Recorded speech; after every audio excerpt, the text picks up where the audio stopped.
another mini vlog. So samahan nyo ako sa buong linggong pag-Brigada Eskwela. So June 9 nga nung nagbukas ang Brigada Eskwela. So let's go nga sa school mga moms. Maaga nga akong gumising para pumunta ng school kasi it's Monday and it's Brigada Eskwela. So ito yung school namin, the Isulan National High School, and welcome sa lahat ng mga estudyanteng nag-enroll sa aming paaralan sa napakaganda at napakalaking eskwelahan sa Isulan. Tara, pasok tayo mga moms. So pagdating ko nga, ang dami ng mga parents na pumapasok para mag-Brigada Eskwela kasi first day pa lang, for sure ang dami talaga. So pagdating ko nga, nag-time in muna ako. Then nakita ko ang pretty ko ka-fresh nga friends. Jo Marie, hi Megs, hi Beshi, char. Pagdating namin dito na area, sobrang dami na talaga ng parents na maagang-maaga pa ito mga moms. And pumasok ka muna ako sa classroom. Diba? Meeting pagbabalik, pero ang nadatnan ko, oh my G, mga moms, ang bathroom ng boys at ito naman ang girls na sobrang dumi. At tingnan nyo yung floor ko, napakaputi. So, grabe yung alikabok ng mga moms. So, kailangan talagang magbrigada, pero nakangiti pa rin yan. Kasi na-miss ko talaga yung classroom ko for how many months, mga moms.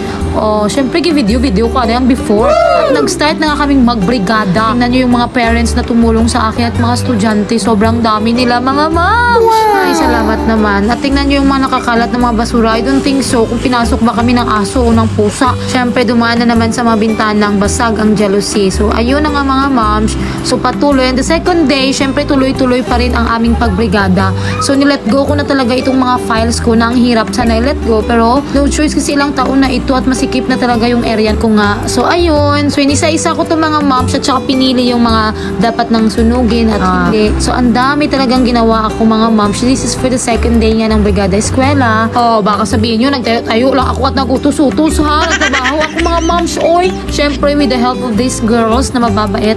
And sa parent na ito, thank you so much sir kasi nagpapinta ako moms ng cabinet ko dun sa CR banda. And the third day nga, dami pa rin customer namin. Ayan, sobrang dami. Oh, diba? So grade 7 kasi yung mga tinuturuan ko mga moms. So expected, nababahain talaga kami ng estudyante every opening. And yan, nagpinta-pinta naman ako mga moms. Pero syempre, half lang ang napinta ko dire o gamay lang. Kaya nagpa-help na naman ako sa estudyante. Nagdesisyon na talaga ako mga moms na kulayan ko na ito kasi nga ang pangit niya na tingnan nyo. Yan yung before. At ito na yung after niya. And i-shout out ko lang ini siya oh. Hi guys, shout out kay ma'am. Sobrang galing niya mag-utos. Ayan si ma'am. Diyos ko nga, bata pala, utos daw ko mga moms. Siyempre, nagpa-help ako paano kung ako lang tanan magtrabaho, pero nagbawi siya, oh. No, sa teachers ang first section kapag wapa, ari siya ma'am. Wow! Ba, kundi friend ta, baw. So, damo-damo gid kami customer, so kinapoy kami ni Beshi ko kag-ara na may libre nga merienda, mga moms. So, bali nag-Isulan National High School. Thank you sa among admin nga may pamerienda during brigada. So, dili na tanga time pagkahapon, mga moms. Siyempre, kay sectionara ako, star section, nauna na ako mga moms, assess ang ilang mga papers kag documents kung deserving ba ni sila nga makadto sa NARA. Ay, so syempre git-check ko ang ilang mga average and all.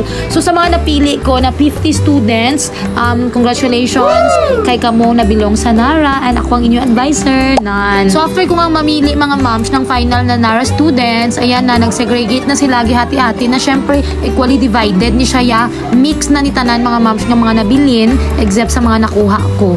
So ara sila while secured na ang sa NARA na naghati-hati pa kag nagbantay ginang tanan kaya dapat fair and just kitang pagpili. Char! So after ko nga mamili ng students ko mga moms, dito na ako na-assign ulit kasi enrolling officer ako. Baw gituyo ako. Kaya gamay lang ang mga nagpa-enroll sang hapon. Sila padayon pa Japon. Ay kasadya lang gid sa amon. And then the next day, after nga ng holiday, back to school na naman si Teacher Rainyo anan. Fresh, diba? Char!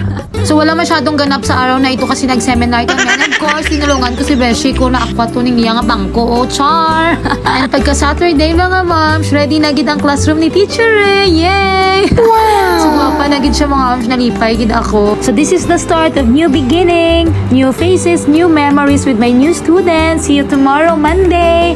Mwah!